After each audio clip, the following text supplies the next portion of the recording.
Welcome back. I know I'm a little bit late to the show, but I've had a busy week. So let's get into it. So I guess we'll work, I don't know, front to back. We'll look at the news today, look at the battle pass, and then we will look at this big dev post, Operation Transparency. So let's start with making Enlisted a better place. So they're finally putting that paratrooper box change in. Let's see if they actually did anything with it. I came here to shoot properly. Recently, you noticed the kills with the M7 and M8 grenade launchers were not counted as grenade kills, but now everything should be in order. Similar problem with the Sulthurn. Now counts as a special weapon. Do they just have the... No, I guess they don't. I prefer the old format. Anyway, um, aiming with the Johnson LMG, the eye position's been fixed. They increased the recoil control of the Fedorov MG to match the Fedorov automat. Dude, that's crazy. That thing's getting better and better every time they patch the game. First it was BR5, now it's BR4. Now it's just a Fedorov at BR4. I mean, the recoil control wasn't bad before. I didn't even personally realize like a major difference going between the two, but hey, I'll take it. Don't worry, guys. Next patch, Fedorov automat BR4. Moving on from there, the MP28 and the extended mag and the 7.65 Breda M3842, the fire rates have all been increased to 550 rounds per minute, so now they are more deadly. The FG42 and 42-2, as well as their variants, have not been left unchanged either. Their base damage has been increased to 12.7, and the FG42 and the 42 with grenade launchers fire rate has been increased to 900 rounds a minute. So, 5 rockets is good, 6 is better. Panzerfaust 100 is getting 1 more rocket. The Golden Beretta M1934, yada yada yada, but due to a bug, the soldier holding it was standing in an unnatural pose. They fixed it. God, dude, I understand that this has more character and it's probably more palatable for like your average dude, but there's just so much fluff in here. If they just gave me the normal bullet point bullshit, I would have been so much happier. I know it's a really stupid thing to like criticize them for because for normal people this is probably a better format, but it just requires me to read more nonsense. The M10 GMC can hardly be called a tracked firing point, but the loader clearly thought otherwise. Worry not. He won't be able to fire his personal weapon inside the M10 anymore. You know, this has been a common thing that pops up from time to time. Back in Stalingrad for a little while, your dudes inside the KV-1 would shoot out the sides of it. But this comes back every once in a while. Anyway, last year they made several improvements to the rider class. The changes didn't end there. We just moved all of the motorcycles to BR1, plus they now unlock earlier than mortars. Yeah, but the issue isn't when you, like, good that they're BR1, but, like, the issue isn't the BR of the bike. The issue is that you get 3 guys on, or 2 guys in the Tectra on one bike. Like, the squad size just is not big enough to be relevant.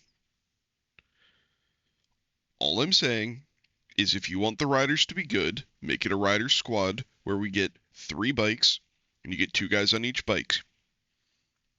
Or in the case of the premium squad, make it 2 bikes, and since you get 3 guys on each bike, 6-man squad. There you go. I know they would have to figure out how to have the AI path with a vehicle and follow you, but honestly, it shouldn't be that bad. Maybe I'm wrong, though. But I figure the AI can already drive vehicles with an AI crew, so it can't be that bad.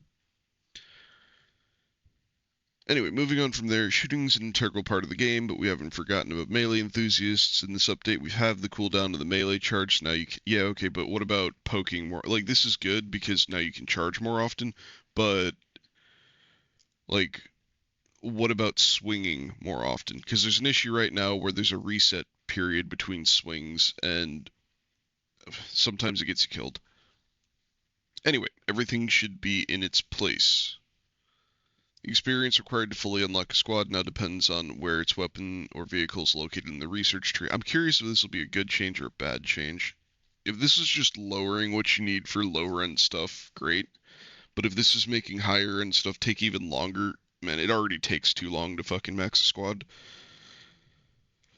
Like, the first 3 levels in particular, until you get, well, actually, it's probably more than 3 levels. It's probably like 4 levels or 5. But anyway, until you have the first several XP buffs, it's kind of dreadful. See, this also fixes a situation where some squads required more than others in early tiers. Jet power updated the BR of several vehicles and weapons, led to a mismatch.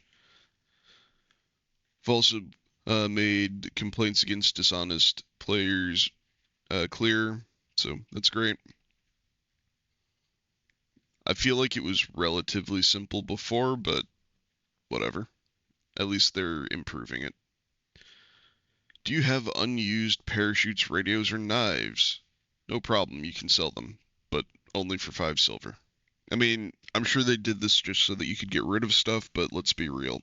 You should be able to get more than 5 silver. I mean, 5 silver is so low that if you wanted to get literally anything with it, I think the cheapest thing's like 40, maybe 80 silver. It's crazy.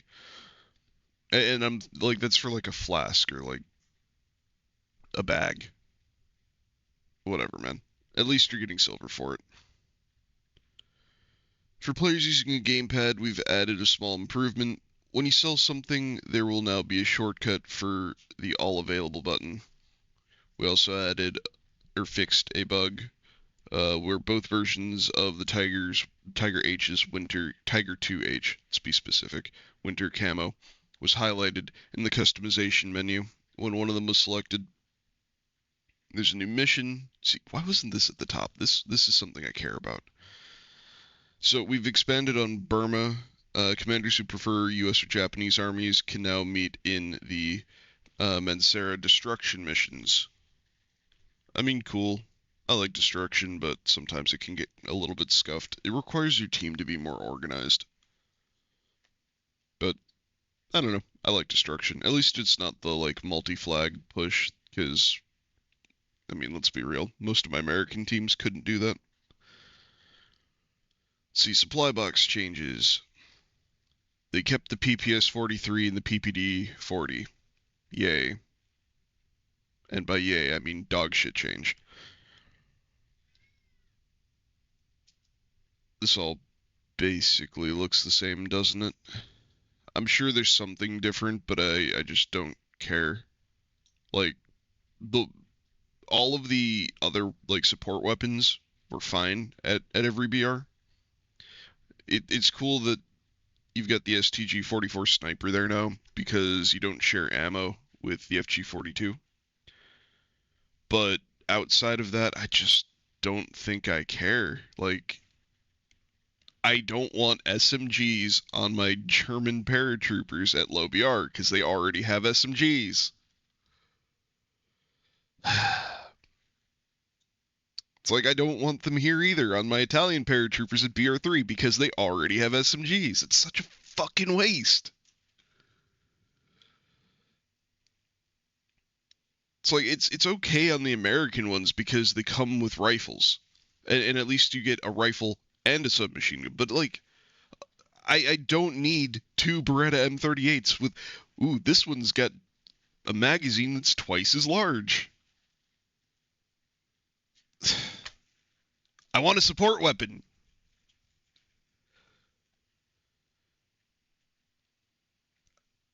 I guess the rest of them are fine. I don't know. I think that the assault box should just give you light machine guns. They've been giving you light machine guns up until now. They should continue giving you light machine guns. Putting SMGs on it is a mistake. I don't like it. Honestly, I think I would have been happier with them just leaving the boxes alone. Like, don't get me wrong, there were problems that I wanted them to fix. Like, I wanted to not have M9 bazookas at BR5 on the American paratroopers. I would like to have Panzerfaust 100s on all of my BR5 or all my paratroopers in BR5 games, right? Like those are nice changes. But if it means giving up my DP27 in BR1 and 2 games and giving up my RD44 in BR3 games, then it probably wasn't worth it.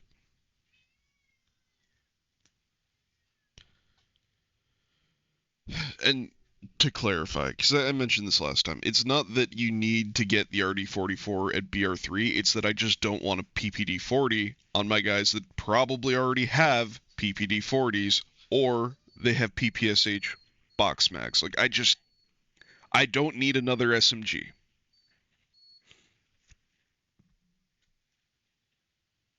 Anyway, moving on from there, let's go over the Battle Pass.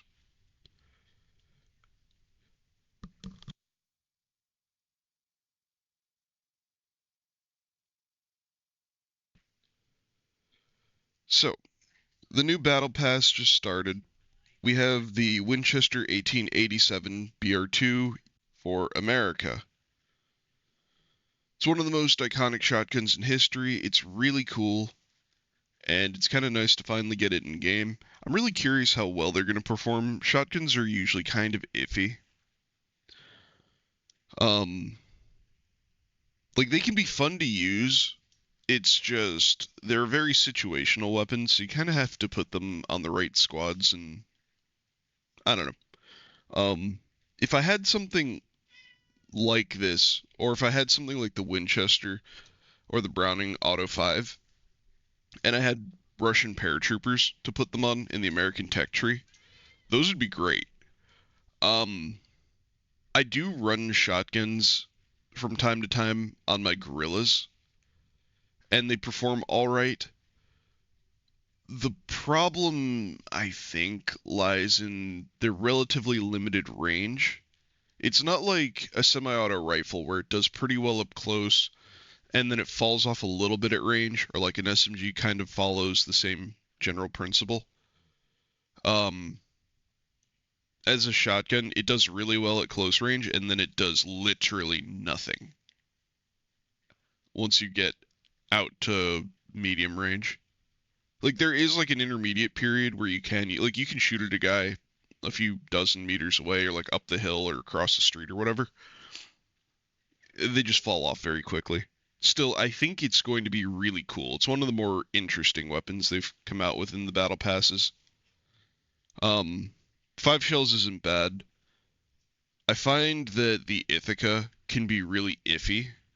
Um, it only has like 4 shells. I generally prefer the Winchester, but the Auto 5 can be pretty good as well, just because of its fire rate.